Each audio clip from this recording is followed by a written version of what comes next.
The first snowfall of December blanketed the town in silence, but as I stepped onto my porch, the stillness shattered. A tattered book, bound in cracked leather and tied with a red ribbon, sat on my doorstep. I hadn't ordered anything, and there were no footprints in the snow. Curiosity won. Inside, the pages smelled of damp pine and wax, each story more chilling than the last, until I found my name scrawled in the final chapter, describing events that hadn't happened yet. That's when the scratching began at my window. The snowstorm had grown fierce by the time I realized I was lost. The car had sputtered its last breath miles ago, leaving me stranded on a desolate mountain road with nothing but my coat and the faint hope that I'd stumble upon help. The wind was merciless, whipping at my face and numbing my fingers despite my gloves. Each step felt heavier, the snow pulling at my legs like quicksand. Then I saw it, a faint light flickering through the trees. At first I thought my mind was playing tricks on me, but as I trudged closer, the outline of a cabin took shape.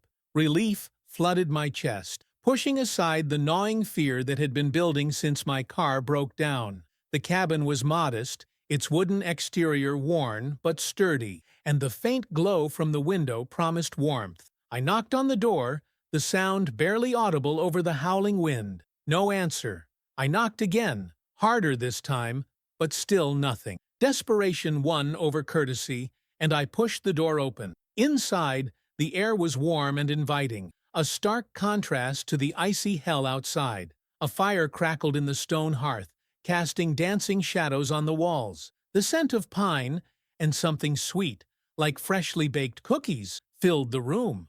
On the small table near the fireplace was a plate of cookies and a steaming mug of what smelled like hot chocolate. "Hello?" I called out, my voice trembling. No one answered. The cabin was eerily silent, save for the soft crackle of the fire. I closed the door behind me and stepped inside, shaking off the snow. My eyes scanned the room, simple but cozy. A rocking chair sat near the fireplace, an old quilt draped over its back. Shelves lined with books and trinkets filled one wall, and a small bed with a neatly made quilt occupied the corner. It looked as though someone had just stepped out and would return any moment. I hesitated, feeling a pang of guilt for intruding, but the storm outside left me no choice. My hands hovered over the fire, the heat a welcome relief. As I warmed up, a strange unease began to creep in. There were no signs of recent activity, no boots by the door, no jacket on the hook, and yet the fire was burning, the food untouched but fresh. I tried to shake off the feeling. Maybe the owner had just stepped out, or maybe they were in another part of the cabin. I called out again, louder this time. "Is anyone here?" Silence. The unease grew stronger, but exhaustion won out. I hadn't realized how cold and tired I was until I sat down in the rocking chair, the warmth lulling me into a fragile sense of safety. My eyes drifted to the bookshelf, where a leather-bound journal caught my attention. It was old, its cover cracked and faded. I picked it up, curiosity getting the better of me, and opened to the first page. The handwriting was neat but uneven, as if written in haste. The entry read, "December 24th. The snow is relentless. I thought I was safe when I found this cabin, but I was wrong. Something is here with me. I can hear it at night, scratching at the walls, whispering my name. I don't think I'll make it to morning." A chill ran down my spine. I flipped through the pages, each entry similar. Accounts of travelers who had found shelter in the cabin, only to encounter something horrifying. My hands trembled as I reached the final entry, which ended abruptly. "He watches from the snow. Once you're inside, you're never." The rest was a jagged line, as if the writer had been interrupted. A sudden knock at the window made me jump. My head snapped toward the sound, but there was nothing there, just the swirling snow outside. I stood, my heart pounding, and approached the window. The glass was fogged, but as I wiped it with my sleeve, I froze. Footprints. They led from the edge of the woods directly to the cabin, but there were no prints leading away. The wind howled louder, almost as if it were alive, and the fire flickered violently. I backed away from the window, my breath coming in short gasps. Then I heard it, a faint whisper, so soft I almost convinced myself it wasn't real. My name.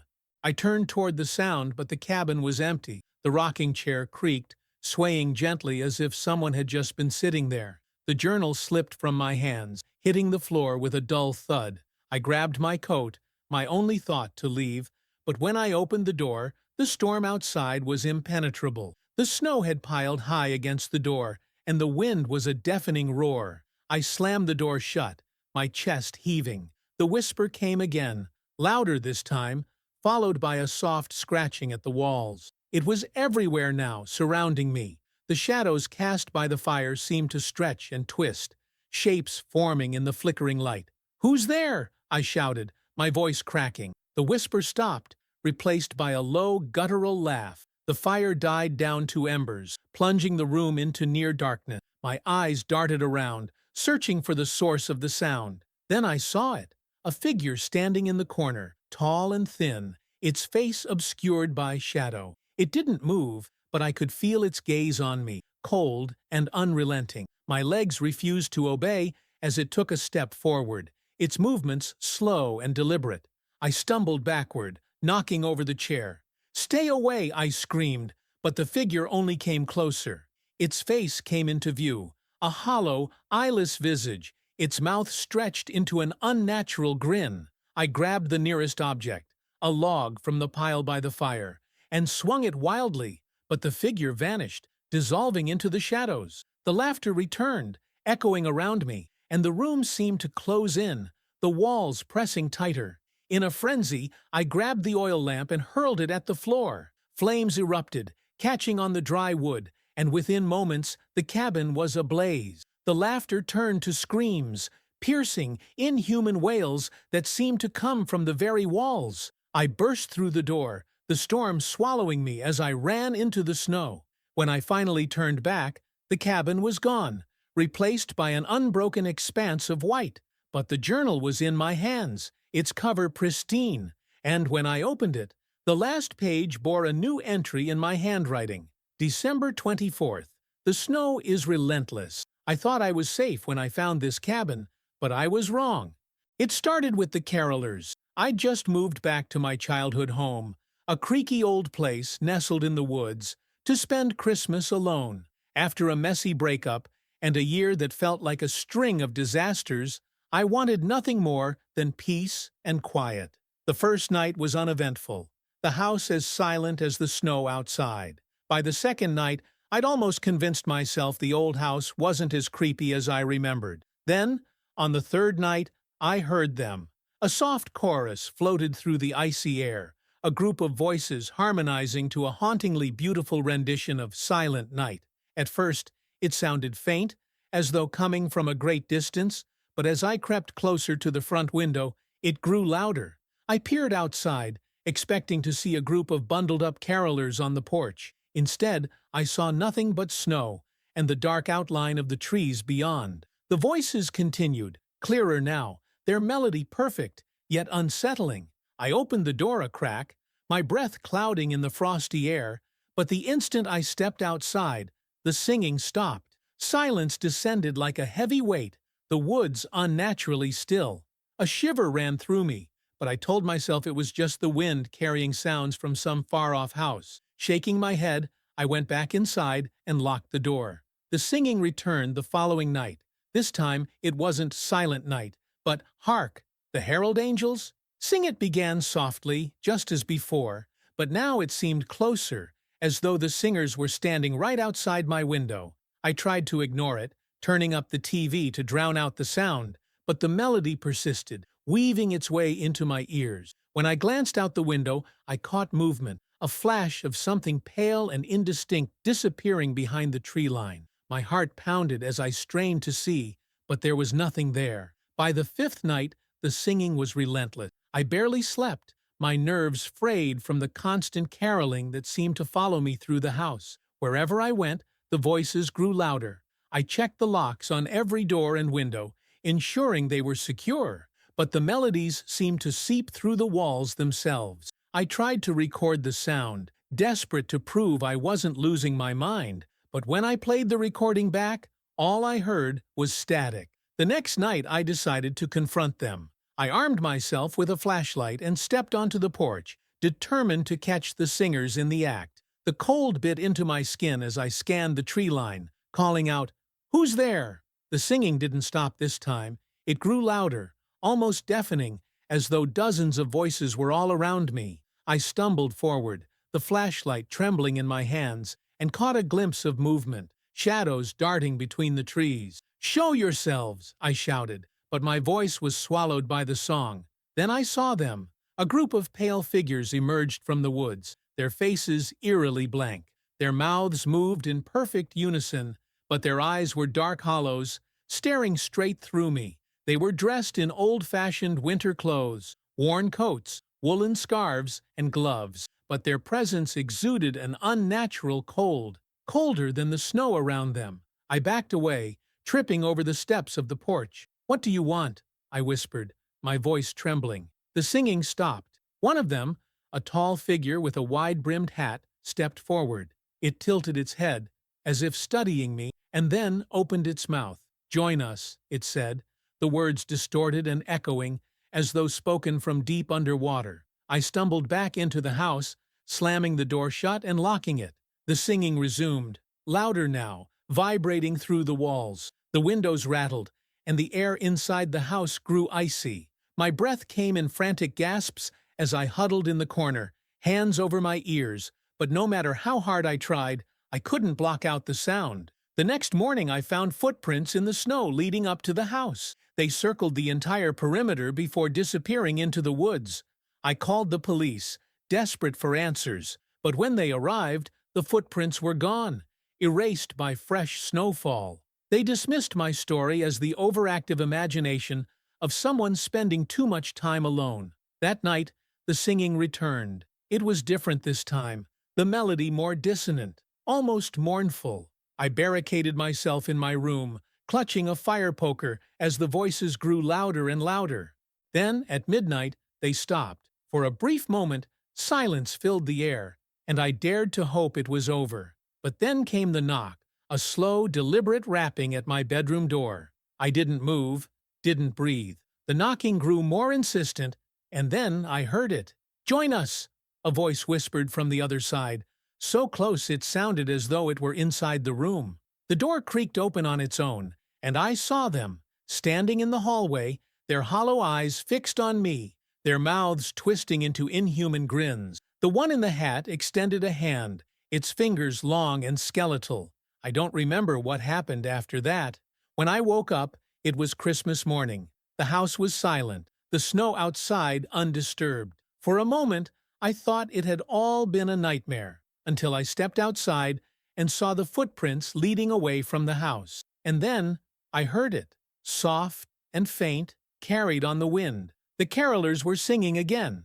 It was Christmas Eve when the package arrived. I hadn't been expecting anything. No one even knew where I was staying. An isolated cabin I'd rented to escape the noise of the holidays. The parcel sat on the porch, wrapped in crimson paper with a golden bow that glittered in the dim evening light. No return address, no note, nothing to suggest who had sent it. I stared at it for a long time, debating whether to even bring it inside. The snow was coming down hard, and the wind howled through the trees like some feral animal.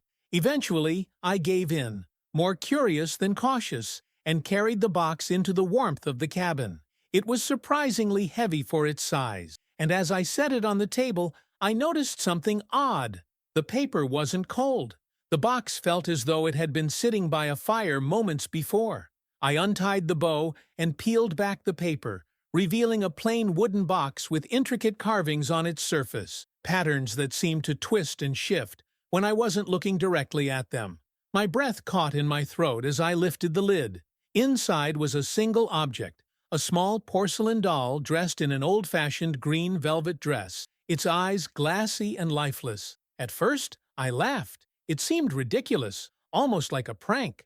Who would go to all this trouble to deliver a creepy doll to some stranger in the woods? Still, there was something unnerving about it. I set the doll back in the box, replaced the lid, and pushed it aside. The night stretched on, the storm outside growing fiercer.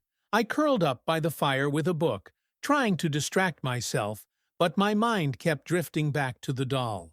Then the noises began. A soft tapping sound, almost like fingernails drumming on wood. It came from the direction of the table where I'd left the box. I froze, straining to listen, but the sound stopped. Shaking my head, I convinced myself it was just the storm. I returned to my book, but no matter how hard I tried, I couldn't focus. My eyes kept flicking toward the box, half expecting it to move on its own. Finally, I gave in and opened it again. The doll lay exactly as I'd left it, its expression blank and unchanging. I reached out, hesitating before touching it. The porcelain was icy cold, sending a shiver through me. As I set it back down, I noticed something that hadn't been there before, a faint crack running down one of its cheeks. That night, I woke to the sound of footsteps. They were soft, but deliberate, creaking across the wooden floor. My heart raced as I lay in bed, listening to the faint shuffle of movement. I told myself it had to be an animal, maybe a raccoon that had found its way inside, but deep down, I knew better. Gripping the flashlight on the nightstand, I mustered the courage to get up. The cabin was pitch dark, the fire long since burned out. The air was bitterly cold, my breath visible in the faint beam of light. "Hello?" I called, my voice shaking. Silence. I swept the flashlight across the room, and when the beam landed on the table, my stomach dropped. The box was open. The doll was gone. Panic surged through me as I searched the cabin, every shadow suddenly feeling alive. The wind screamed outside, rattling the windows and making the walls creak. Then I heard it, a soft giggle, high-pitched and childlike, coming from the corner of the room. I spun around, the flashlight trembling in my hands. The beam landed on the doll, now sitting upright in the middle of the floor. Its head tilted slightly, as though it were watching me. I didn't think. I grabbed the box, stuffed the doll inside, and carried it out into the storm. Snow whipped at my face as I stumbled through the drifts, my only thought to get rid of the cursed thing. I reached the woods and hurled the box as far as I could into the trees. It hit the ground with a muffled thud, and I turned back toward the cabin, feeling a rush of relief. But when I stepped inside, my blood ran cold. The doll was sitting on the table, its glassy eyes fixed on the door. The next few hours were a blur of terror. No matter what I did, the doll always returned. I burned it in the fire, only to find it back on the table, its dress singed and blackened. I smashed it with a hammer, but the pieces vanished, reappearing whole and pristine. The giggles grew louder, echoing through the cabin, and the tapping resumed, more insistent now, as though 1,000 tiny hands were drumming on the walls. At midnight, the storm outside stopped abruptly. The silence was deafening, almost oppressive, and I felt a presence in the room. The doll was gone, but I wasn't alone. A shadowy figure stood by the window, its shape indistinct but menacing. It raised a hand, pointing directly at me, and I felt an icy grip on my chest. "You opened it," a voice whispered, low and guttural, reverberating through the room. "And now you belong to me." When I woke up, the cabin was empty. The doll, the box, the shadow, all gone. But as I stepped outside, I saw them. Footprints in the snow, leading away from the cabin. Small, childlike prints that disappeared into the woods. I thought it was over, until I returned home weeks later, trying to forget the nightmare. But on my porch sat a crimson-wrapped box with a golden bow waiting for me. The cabin had always been a refuge for our family, nestled deep in the woods, far from the bustling world. Christmas there was a tradition, fire crackling, the smell of pine, and snow blanketing everything in sight. This year was different. It was the first Christmas since my dad had passed away. My mom insisted we keep the tradition alive, even though the weight of his absence was suffocating. It was just Mom, my younger sister Emma, and me.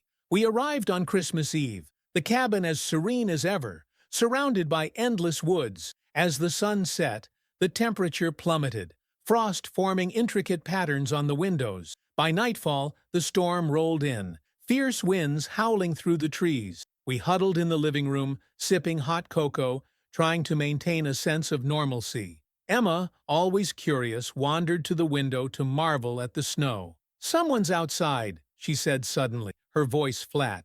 Mom and I exchanged glances. It's probably just the wind, I said, getting up to check. I peered through the frosted glass, but saw nothing except swirling snow and darkness. There's no one out there, Em, I reassured her, though I felt a faint unease creeping in. The night deepened, and the storm grew worse. The wind's howling was relentless, and the trees groaned as if protesting against its force. Emma had gone to bed, but I stayed up, keeping Mom company. Then came the knock. It was faint at first, barely audible over the storm, but it was unmistakable. 3 deliberate raps on the front door. Mom froze, her face draining of color.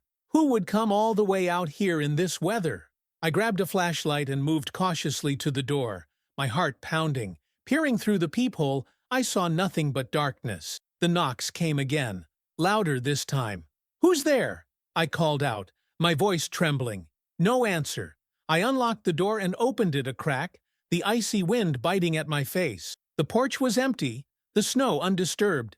I shined the flashlight into the storm, but saw nothing. Shaking my head, I shut the door and bolted it. Probably just the wind, I said, though I wasn't sure I believed it. Later that night, I woke to a strange noise, a faint scratching sound coming from the window in my room. I sat up, my breath visible in the freezing air. The scratching continued, rhythmic and deliberate. Gathering my courage, I crept to the window and pulled back the curtain. What I saw made my blood run cold. A face was pressed against the glass, pale and ghostly, with hollow eyes and a twisted grin. Frost spread from where it touched, spiderwebbing across the pane. I stumbled back, tripping over the edge of the bed. When I looked again, the face was gone, leaving only the frost patterns behind. I ran to Mom's room, heart racing, and shook her awake. "There's someone outside," I whispered urgently. She sat up, groggy and confused. "What are you talking about?" Before I could answer, we heard it, a low, guttural whisper, echoing through the cabin. The 3 of us gathered in the living room, too frightened to stay apart. The whispers grew louder, interspersed with faint laughter, cold and cruel. Emma clung to me, her small hands trembling. "It's the Frost Man," she said, her voice barely audible. "The what?" I asked, glancing at her. "It's a story Dad used to tell," she said, eyes wide. "He said the Frost Man comes for people who are alone at Christmas. He watches through the windows, waiting for you to notice him. Once you do, he never leaves." Mom and I exchanged uneasy glances. It was just a story, something Dad had made up to entertain Emma. But now, in the dead of night, with the storm raging outside, it felt all too real. The whispers stopped, replaced by a deafening silence. Then the windows shattered all at once, icy wind and snow blasting into the cabin. Standing in the middle of the room was a figure. It was tall and gaunt, its skin a sickly blue-white, frost clinging to its body. Its hollow eyes seemed to glow faintly, and its mouth stretched into a jagged grin. The Frost Man. He moved toward us with an unnatural grace, the air around him growing colder with each step. The temperature plummeted, and frost spread across the floor, creeping toward our feet. Mom grabbed Emma and pulled her close. "Stay away from us," she shouted, her voice cracking. The Frost Man tilted his head, as if amused. Then he raised a hand, and the cold intensified, piercing and unbearable. I don't remember much after that. There was a blinding flash of light, a cacophony of wind and whispers, and then silence. When I woke up, the cabin was untouched, the windows intact. The storm had passed, and sunlight streamed through the frosted glass. Mom and Emma were still asleep on the couch, their breaths shallow but steady. I wanted to believe it had been a nightmare, but when I looked at the window I saw them, frosted handprints, too large to be human, pressed against the glass. And in the snow outside, leading away from the cabin, were long, deep footprints that disappeared into the woods.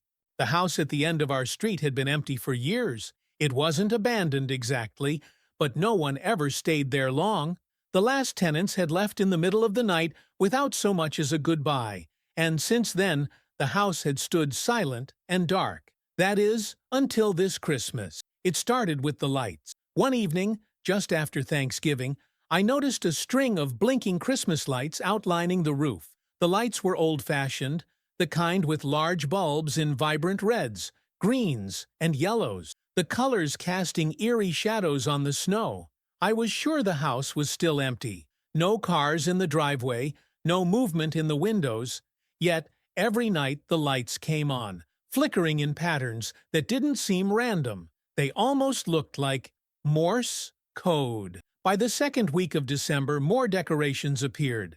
A gaudy plastic Santa stood in the front yard, his paint chipped and his smile unnervingly wide. He faced the street as though watching anyone who walked by. Then came the music. Late at night, faint Christmas carols drifted from the house. The songs were warped, like a record played too slowly, and the words were wrong. Instead of "deck the halls," I heard distorted phrases like "deck the grave with boughs of sorrow" and "'tis the season to be wary." No one else seemed to notice, or if they did, they didn't care. But I couldn't stop thinking about it. Something about the house felt wrong, as though it were alive and aware of my attention. On the night of December 20th, I decided to investigate.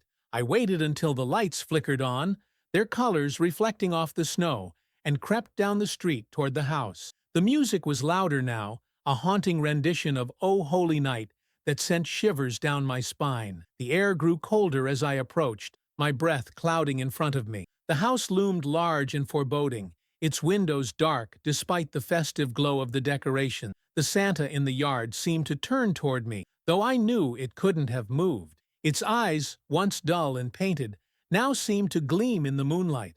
I told myself it was just my imagination and pressed on, stepping onto the creaking porch. The front door was unlocked. It swung open with a low groan, revealing a long, dark hallway. The music was louder now, echoing through the house, and I could swear I heard whispers beneath the melody. "Hello?" I called out, my voice trembling. No answer. I stepped inside, the floorboards groaning under my weight. The air was thick and stale, carrying the faint scent of pine and something metallic.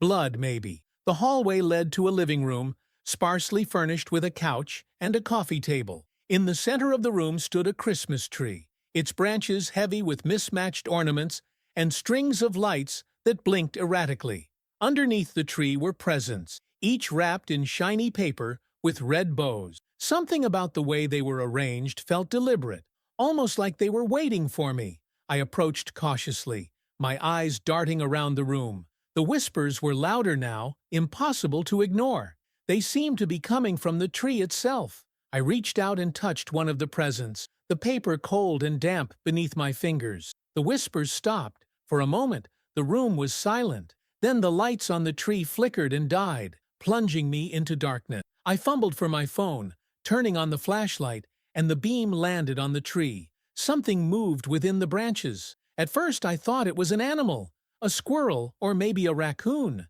But then I saw the face, pale, hollow-eyed and grinning. It peered out from the tangle of lights and ornaments. Its hands, long, bony, and clawed, gripped the branches as it began to crawl out of the tree, its movements jerky and unnatural. I stumbled back, my heart pounding as the figure emerged fully. It was humanoid, but wrong, its limbs too long, its head tilted at an impossible angle. It opened its mouth, revealing rows of jagged teeth, and let out a guttural laugh that echoed through the house. I ran. The hallway seemed to stretch endlessly, the door growing farther away with each step. Behind me, the creature's laughter grew louder, mingling with the distorted Christmas carols that now blasted from unseen speakers. I reached the porch, flinging the door open and stumbling into the snow. The air was frigid, biting at my skin, but I didn't stop.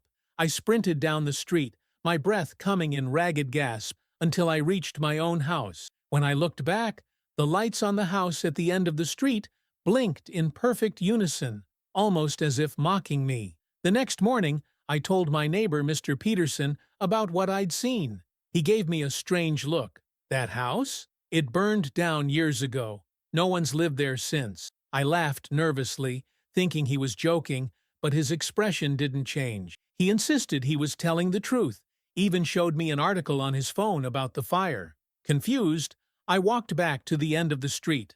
The house was gone. In its place was an empty lot. the ground covered in untouched snow. But as I stood there, staring at the space where the house should have been, I noticed something buried in the snow. A string of old-fashioned Christmas lights, still blinking faintly, their colors casting eerie shadows on the ground. It was Christmas Eve when they came. I had just settled into my recliner with a glass of wine, the soft glow of the Christmas tree filling the room. Outside, the snow fell in thick, silent sheets, blanketing the neighborhood. The knock at the door startled me. It was unexpected. My street was quiet, and I wasn't expecting anyone, let alone carolers. But when I peeked through the curtains, I saw them standing on the porch. There were 3 of them, dressed in old-fashioned winter coats and hats. They looked like something out of a Christmas postcard, rosy-cheeked, holding lanterns, their breath visible in the cold air. Something about them seemed off. Their clothes were too pristine, their smiles too wide, too perfect. But I pushed the unease aside. It was Christmas, after all. I opened the door, the cold air rushing in. "Good evening," one of them said, his voice cheerful but hollow, like a recording. "May we sing for you?" I hesitated, then nodded. Of course. They began to sing, their voices harmonizing in a hauntingly beautiful rendition of Silent Night. But the longer they sang, the more unsettled I felt.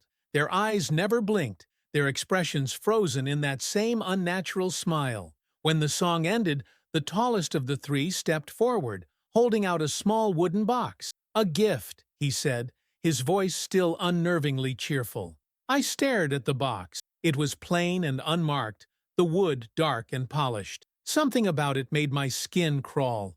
I don't think I can—" "Take it," he interrupted, his tone firm, almost threatening. Reluctantly, I reached out and accepted the box. The wood was cold to the touch, colder than it should have been. "Thank you," I murmured, my voice shaky. The carolers turned and walked away without another word, their lanterns casting long, distorted shadows on the snow. I shut the door and locked it, my hands trembling. Back in the living room, I set the box on the coffee table and stared at it. The unease I'd felt earlier had grown into a gnawing dread.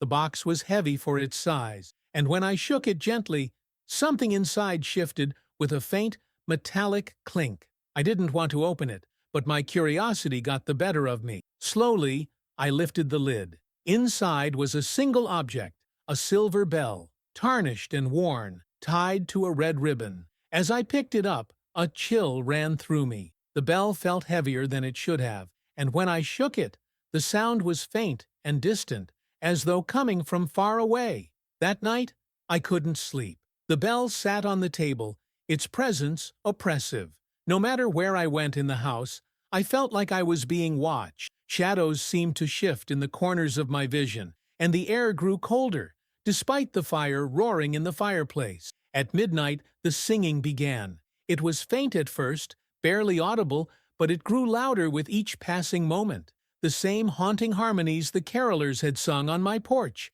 echoing through the house. I grabbed my phone and dialed 911, but the line was dead. The signal gone. The singing grew louder, closer, and then I heard the knock. It was slow and deliberate. 3 sharp raps on the front door. I didn't move. My heart pounded in my chest as the knocking came again, more insistent this time. Finally, I forced myself to the door. My hands shook as I looked through the peephole. They were back.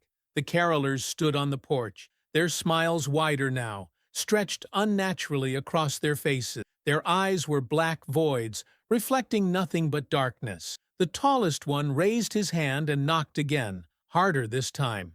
"We've come to collect," he said, his voice a chilling monotone. I stumbled back, locking the door, but the singing didn't stop. It was inside now, filling every corner of the house. The bell on the table began to ring, the sound sharp and discordant, drowning out the carols. The shadows in the room grew longer, deeper, twisting into shapes that didn't belong. The carolers were no longer outside. They were in the house, their voices echoing all around me. I turned and saw them standing by the tree, their hollow eyes fixed on me. "You accepted the gift," the tallest one said, his grin impossibly wide. "Now you belong to us." I tried to run, but the shadows closed in, wrapping around me like icy chains. The last thing I saw was their faces, grotesque and inhuman, as they sang their terrible song. When I woke up, it was Christmas morning. The house was silent, the fire cold, the box and the bell were gone, as were the carolers. For a moment, I thought it had all been a nightmare. But when I stepped outside, I saw them, 3 sets of footprints in the snow, leading away from the house and disappearing into the woods. And from somewhere in the distance, I could still hear them singing. I never liked going into the attic. It wasn't just the dusty, cramped space or the strange, musty smell that seemed to seep into the walls. It was something else, a feeling of being watched, as if the attic was hiding secrets I wasn't meant to know. But this Christmas, things changed. It had been a few weeks since my family moved into the old Victorian house. The place was perfect for the holidays. Large, warm, full of character. But there was one thing I couldn't shake. Something about this house felt wrong, as if it had been waiting for someone to discover something hidden within its walls. It was Christmas Eve, and I was wrapping the last of the presents in the living room. The sound of the wind howling outside and the distant chime of church bells created an eerie atmosphere, one that made the shadows stretch longer than they should have. I was about to call it a night when I heard it, a faint creaking from above. The attic door. I had never been up there before. The door was old, made of dark wood, and there was something unsettling about the way it always seemed to stay slightly ajar, as if beckoning me. Curiosity tugged at me, and against my better judgment, I decided to check it out. I grabbed a flashlight and climbed the narrow staircase to the attic. The air was thick with dust, and the scent of old wood filled my nose. The floorboards creaked under my weight, the sound echoing in the silence. I swept the beam of my flashlight around the room, revealing boxes piled high, old furniture covered with white sheets, and trunks that hadn't been touched in years. It was a typical attic, nothing out of the ordinary, except for one thing. In the far corner, beneath a large, dust-covered sheet, there was something different, a shape. I moved closer, my heart pounding. I pulled back the sheet, revealing a large, ornate chest. It was old, much older than the house itself, with intricate carvings of snowflakes and angels. The wood was dark and polished, but the lock was rusted, as if it hadn't been opened in decades. I couldn't resist. I knelt down and tried to pry open the chest. After a few moments, it gave way with a soft creak. Inside, nestled in velvet lining, was a large wrapped box, decorated with elaborate golden ribbons. I froze. The box looked almost new, out of place amidst the dust and decay. A small card attached to the ribbon caught my eye. I opened it, and my hands trembled as I read the words, "To the one who will save me." My stomach churned. The message felt wrong, but I couldn't bring myself to leave it there. I carefully picked up the box and unwrapped it. Inside was a delicate porcelain doll, dressed in an old-fashioned Christmas gown, her eyes painted in such detail they seemed to follow me. There was something unsettling about her face, too lifelike, too real. I turned to leave, but the air had changed. The attic felt colder, the shadows deeper, and then I heard it, a soft whisper, barely audible, coming from the doll. "Thank you for finding me." I dropped the doll in shock, stumbling back. The whisper stopped, but the temperature continued to drop. My breath came out in visible clouds, the cold settling deep into my bones. I grabbed the doll, intending to throw it back into the chest, but something stopped me. The porcelain face seemed to twist into a smile, a sinister grin that grew wider with each passing second. Then I heard the voice again, louder this time. "You shouldn't have touched me." The room seemed to close in around me. I tried to move, to run, but my legs felt like they were made of lead. The shadows in the attic were alive now, swirling around me like dark tendrils, pulling me toward the chest. The doll's eyes burned into my soul, and the whispers grew louder, more frantic. "You woke me up, and now you'll never leave," I screamed, dropping the doll and running to the attic door. But when I reached it, I found it locked. The handle wouldn't budge, no matter how hard I pulled. I banged on the door, my heart racing, but the whispers and the cold continued to grow until they were deafening. I was trapped. I don't know how long I was stuck up there. It felt like hours, days, or maybe even longer. The cold had seeped into my skin, and the shadows clung to me like a second skin.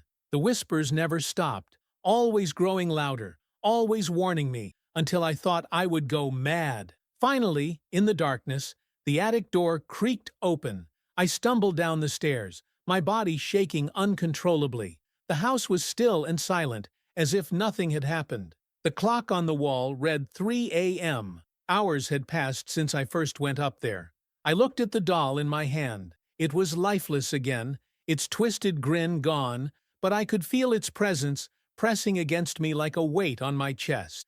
The next morning, Christmas Day, I tried to forget what had happened, but the doll remained on the mantel, sitting perfectly still, its eyes never leaving me. And every night since then, when the wind howls and the shadows grow long, I hear the whispers again, louder now, as if they're getting closer. I don't dare go back into the attic, but I can't shake the feeling that whatever was in that chest is still watching me. And that doll, it's not done with me yet. It had been a long, exhausting day of holiday shopping and decorating. I was looking forward to a quiet evening at home with my family, sipping hot cocoa by the fire, and enjoying the peaceful calm that comes with Christmas Eve. But, as I sat on the couch, scrolling through my phone, I noticed something strange outside the window. The snow had started falling heavily in the late afternoon, blanketing everything in a thick white sheet. But as I stared out into the yard, I saw something that didn't belong. A snowman, standing in the middle of the yard. It wasn't there before. I was sure of it. My family and I had been decorating our house all day. We'd never made a snowman. There was no time, no need. But there it stood, its figure looming just beyond the window, the snow clinging to its stick arms and black coal eyes, the carrot nose crooked and slightly askew. I frowned, wondering if one of the neighbors had built it, maybe as a joke. But then I noticed something unsettling. The snowman was facing directly at our house. I shook off the uneasy feeling creeping up my spine. Maybe it was just the angle, or maybe I was imagining things. I called out to my husband, who was in the kitchen, making dinner. "Hey, did you see the snowman outside? It just appeared out of nowhere." He walked over to the window, looking out at the yard. "Huh, I don't know. Maybe the neighbors built it." He didn't seem concerned, and neither did the kids when they came running into the living room to join us. They were excited, asking if they could go out and play. I smiled at their enthusiasm, but something inside me resisted. "Wait a minute," I said, my voice growing uneasy. "Let me take a look." I grabbed my coat and boots, heading for the door. When I stepped outside, the wind hit me, cold and biting, but the snowman remained perfectly still. There was no sign of anyone around, no footprints in the snow, just the figure standing eerily in the yard. I walked toward it, my footsteps crunching in the fresh snow. As I got closer, I noticed something even stranger. The snowman's eyes, made of coal, seemed to shimmer in the pale moonlight, following my every move. I froze, my heart racing in my chest. I quickly looked around the yard, but there was no one else.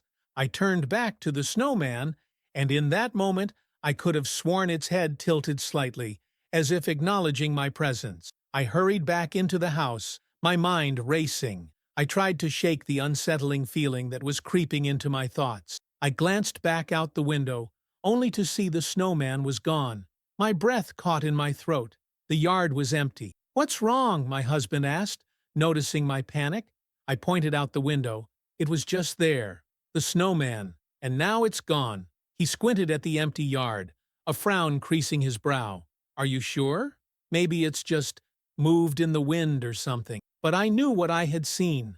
That night, as we settled in to watch a Christmas movie, I couldn't stop thinking about the snowman. I told myself I was overreacting, but every time I closed my eyes, I saw its face. Those coal eyes staring right back at me, its crooked smile twisting in a way that felt wrong. Around midnight, just as I was about to fall asleep, a loud bang startled me awake. I bolted upright, my heart pounding. There was a thud at the door, followed by a scraping sound. I jumped out of bed and hurried down the stairs, my mind racing. I opened the door cautiously, my hand shaking as I reached for the handle. And there, in the yard, stood the snowman once again. Its body was no longer the same. It was bigger, towering over me, its stick arms stretched out wide. The coal eyes glimmered in the moonlight, and this time its smile was broader, more twisted. But what made my blood run cold was the fresh footprints around its base, large, human-sized prints in the snow, leading from the snowman to my doorstep. I slammed the door shut and locked it, but the banging continued, louder now, a rhythmic thud against the wood. The snowman's eyes were now visible through the frosted glass of the window. They gleamed with an unsettling intelligence, as though it was waiting for something. I ran to the phone, but the line was dead. The kids were awake now, standing behind me, confused and scared. "What's happening, Mom?" my daughter whispered, her eyes wide. I didn't know how to answer her. The night dragged on. I didn't sleep.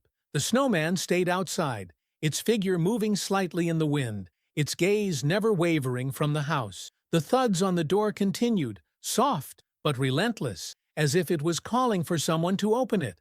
I couldn't take it any longer. As dawn approached, I made a decision. I grabbed a shovel from the garage and went outside to confront the snowman. But as soon as I stepped out the door, I froze in terror. The snowman was standing on the porch now, right in front of me, blocking the door. Its coal eyes glowed, and I could hear a faint whisper carried on the wind. "Let me in!" I screamed and ran back inside, slamming the door behind me. The snowman didn't follow, but I could feel its presence pressing against the walls, its cold, lifeless gaze fixed on the house. The next morning, the snowman was gone. The yard was empty again, as if nothing had ever happened, but the sense of dread lingered, thick in the air. I never told anyone about what happened that night. They wouldn't have believed me, but every year since, on Christmas Eve, I see it again. The snowman, standing in the yard, waiting. Its eyes gleam in the moonlight, and I know that one day it will come for me.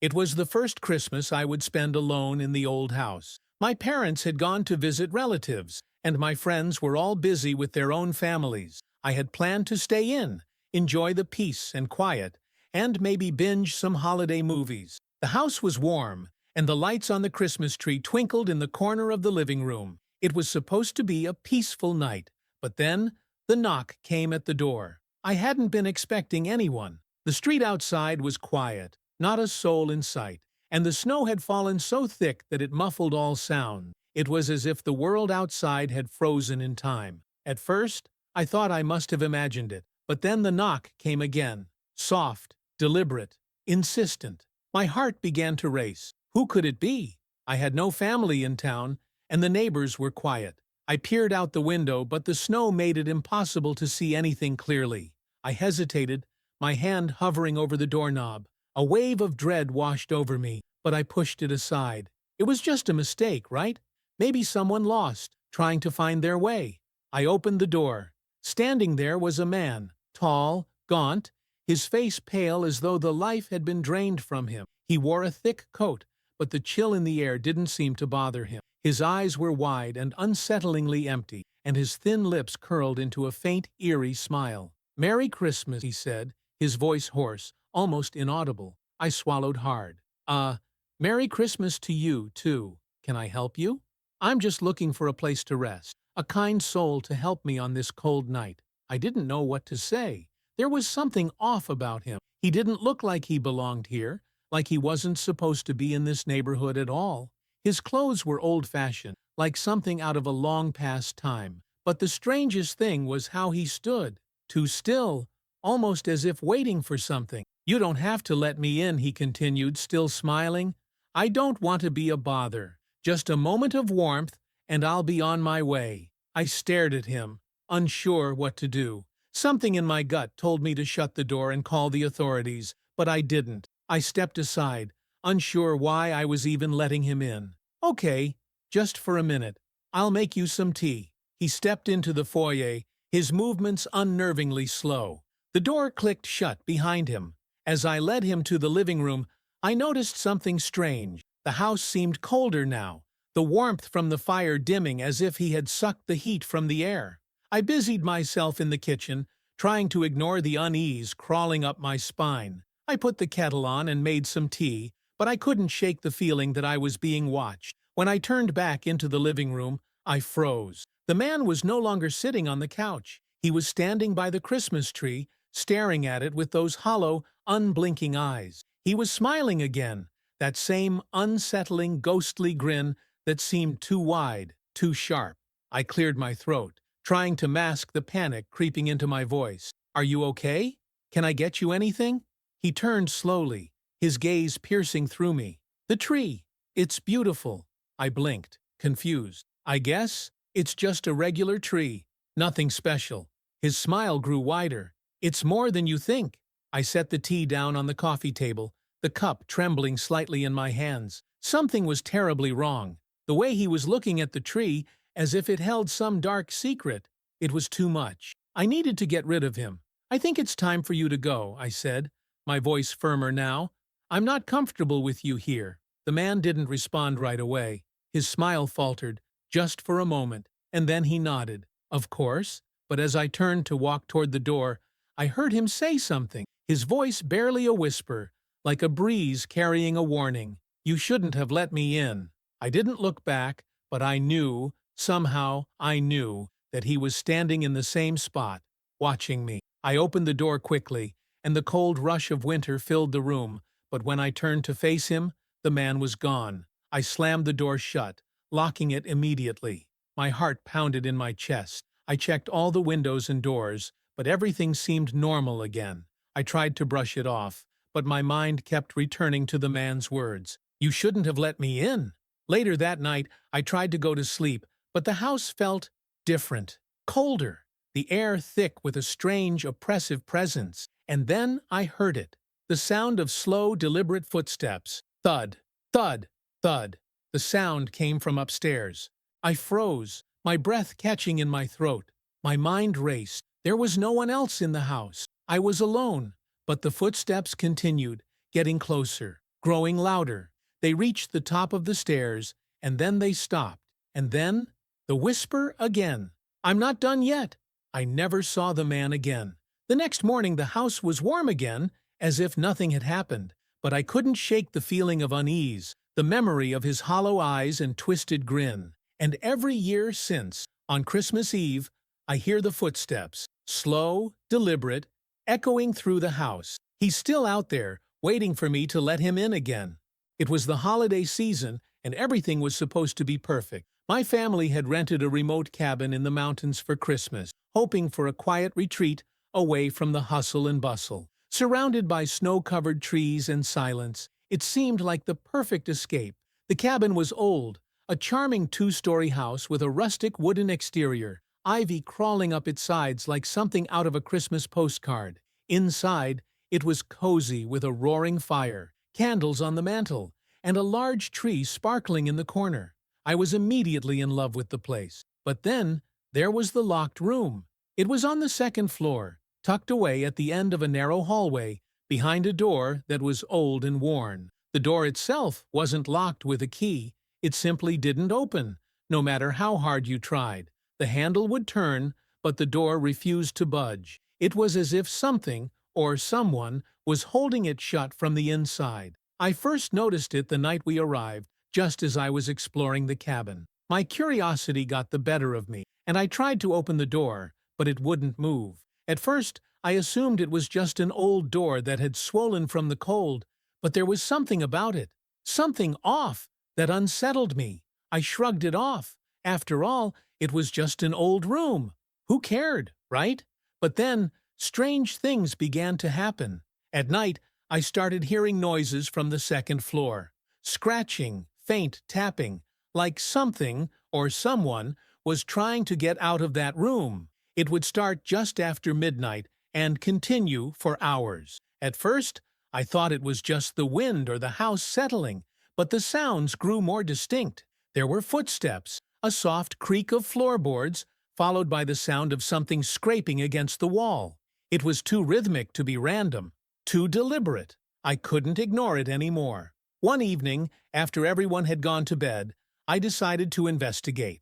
The wind howled outside, making the house creak and groan. I crept up the stairs, my heart pounding in my chest as I approached the door. The sounds were louder now, scratching, tapping, and that faint, scuffling noise. I stood there for a long time, my hand resting on the door handle, but my mind was racing. What could be inside? Why wouldn't it open? I thought about calling my family to help, but I didn't want to sound crazy. Finally, I made a decision. I would force the door open. I gathered all my strength and pushed against the door with all my might. There was a loud crack, and the door gave way, creaking open a few inches. The room was pitch black. A damp, musty smell hit me, the air thick with something ancient. My eyes adjusted slowly, and I stepped into the room, feeling the floor beneath my feet shift with each step. I fumbled for a light switch, but before I could find it, I heard a soft, raspy voice behind me. "Why did you open the door?" I spun around, my breath catching in my throat. There was no one there. I looked back into the room, my flashlight now trembling in my hand. The beam of light flickered and revealed what was inside: old furniture, covered in sheets, and a large, dusty mirror that took up most of the far wall. But it wasn't the furniture or the dust that made my blood run cold. It was the reflection. In the mirror, I could see a figure standing behind me, but when I turned around, there was no one there. A tall, thin man, dressed in old, tattered clothes, stood in the reflection. His face was pale, gaunt, his eyes hollow and dark. His lips were cracked in a twisted grin, and his hands were pressed against the glass as if trying to reach out to me. I froze, staring at the figure. It felt like time had stopped, like I was locked in place, unable to move or look away. The man's grin grew wider, and I heard his voice again, this time louder, clearer. "I've been waiting for you." I snapped out of my trance and ran, stumbling over the old furniture and rushing out of the room. I slammed the door behind me, my heart racing as I collapsed against the wall, gasping for air. The next day, I told my family what had happened, but they didn't believe me.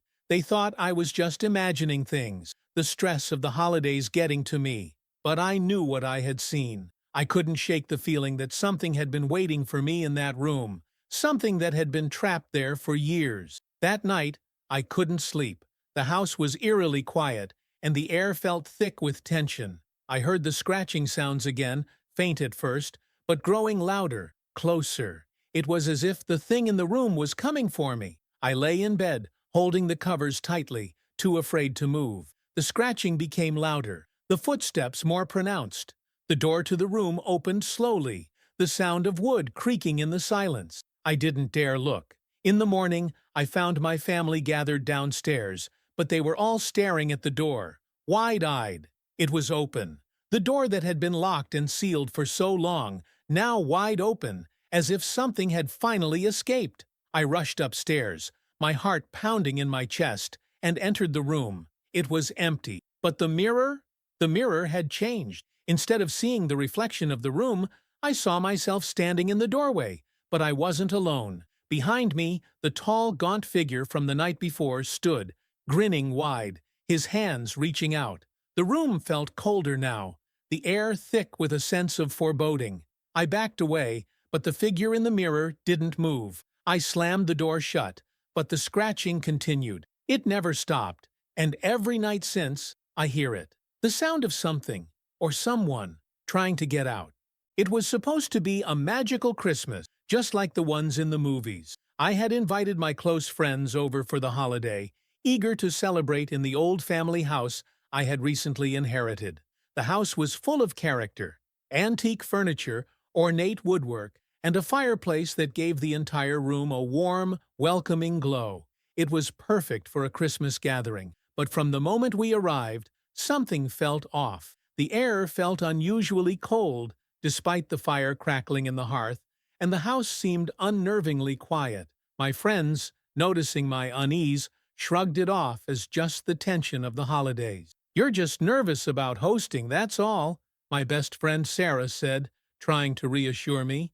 But I knew there was something more. Later that evening, after a lovely dinner and a few rounds of carol singing, we gathered around the fire. The mood was cheerful, with laughter and jokes, but the strange feeling in the house lingered. I went to grab more firewood from the nearby storage closet, and when I opened the door, I froze. The closet was empty, but where there had once been a large bundle of firewood, there was now an old wooden box, small, weathered, and covered in dust. I reached out to touch it. It was strangely warm. As I pulled it out, I noticed a strange symbol etched into the lid, a swirling design that seemed to move, shimmering ever so slightly. I carried the box back to the living room, the warmth from it spreading through my hands. "Hey, look what I found," I said, but when I turned around to show my friends, none of them were looking at me. They were staring at the corner of the room, silent and still. I followed their gaze. In the corner, just beyond the firelight, a shadow had appeared, dark and unnaturally large. At first, I thought it was just an odd angle of the room or a trick of the light, but as I stared longer, the shadow seemed to move. I turned to Sarah, who was the closest. "Do you see that?" I asked, my voice trembling. She nodded, her face pale. "Yes." Before anyone could speak, the shadow seemed to shift. It wasn't just a shape anymore. It began to take form. A tall figure, thin, with limbs that stretched unnaturally long. The figure's face was dark and featureless, but I could feel its eyes on me. I tried to scream, but no sound came out.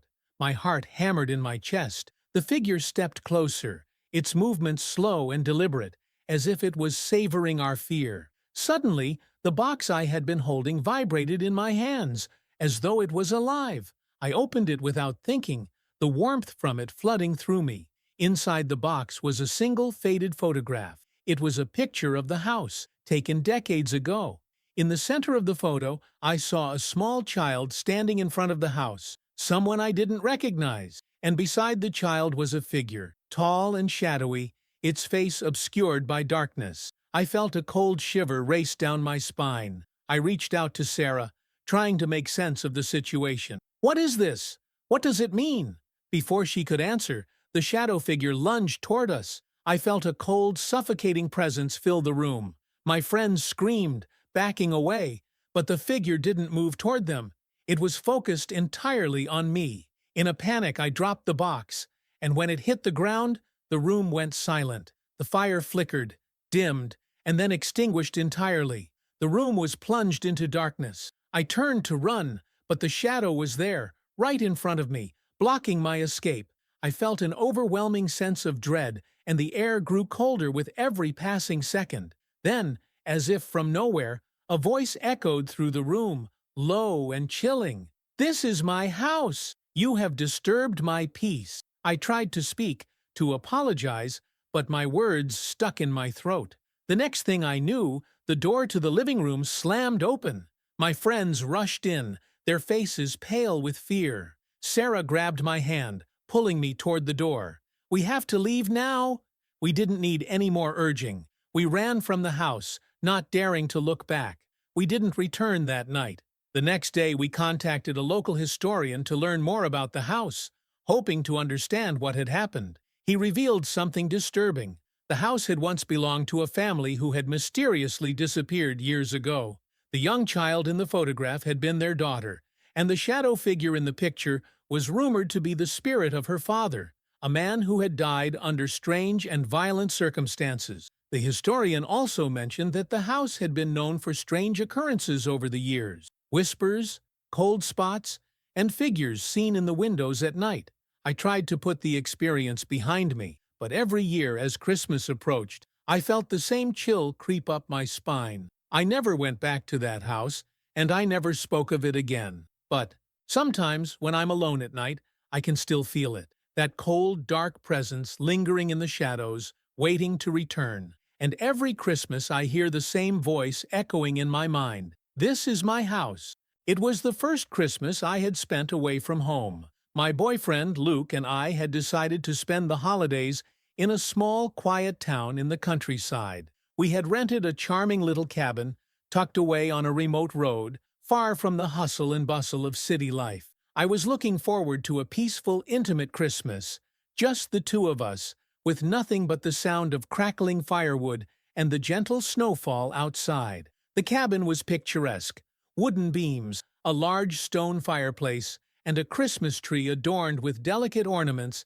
and twinkling lights. Outside, the world was a winter wonderland, covered in a thick blanket of snow. The isolation was comforting, but as night fell, the air grew heavy with something else, something unsettling. It started with the knocks. At first, I thought it was just the wind, or perhaps a trick of my mind. But then they came again, sharp, deliberate knocks on the door. I looked at Luke, who had been sitting with me on the couch, enjoying the warm glow of the fire. He had heard them too. "Did you hear that?" I asked, my voice shaky. "Yeah," he replied, his brows furrowing. "Maybe it's someone from the nearby houses. It's pretty quiet around here. Could be a neighbor." I wasn't so sure. There were no other cabins nearby, at least none that we had seen when we drove in. Still, we tried to brush it off. After a few minutes of silence, the knock came again, louder this time.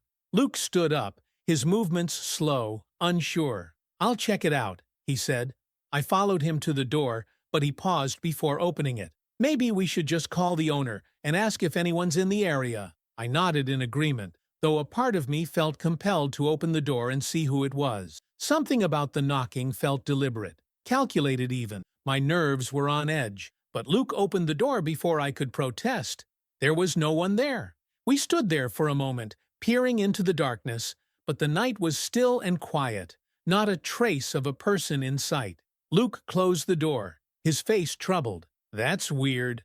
We decided to lock the door for the night and stay inside. The knock hadn't been followed by any other sounds, and the fire was still burning brightly, so we tried to push the unease away.